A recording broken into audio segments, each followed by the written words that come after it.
এক সাধু জঙ্গলে ধ্যান করতে গেছেন। হঠাৎ এক দুর্বল ও ক্ষুধার্ত বাঘ এসে তার সামনে পড়লো। সাধু দয়া পরবশ হয়ে তাকে এক খরগোশ এনে খাওয়ালেন। বাঘ খুব খুশি হলো। পরদিন আবার এলো বাঘ, এবারও কিছু চাইলো। সাধু আবার দিলেন। এমন চলতে লাগলো প্রতিদিন। বাঘ দিন দিন লোভী হয়ে উঠলো।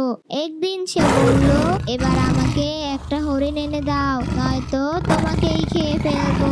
সাধু বুঝলেন এই বাঘের লোভ আর থামবে না। তিনি এবার এক বুদ্ধি খাটালেন। তিনি বাঘকে বললেন, ঠিক আছে, আমি তোমাকে এক বিশাল শিকার এনে দেব, তবে তুমি চোখ বন্ধ করে ধ্যান করো, যাতে শিকারের গন্ধ না পেয়ে তুমি শান্ত থাকতে পারো। বাঘ রাজি হলো। সে চোখ বন্ধ করে বসে থাকলো। তখন সাধু কাছের গ্রামে গিয়ে লোকজনকে ডেকে আনলেন। সবাই লাঠি হাতে নিয়ে এলো। বাঘ তখনও ধ্যানে বসে। লোকজন ঘিরে ফেললো তাকে। হঠাৎ বাঘ চোখ খুলে দেখে চারপাশে মানুষ আর লাঠি। ভয় পেয়ে বাঘ পালিয়ে গেল।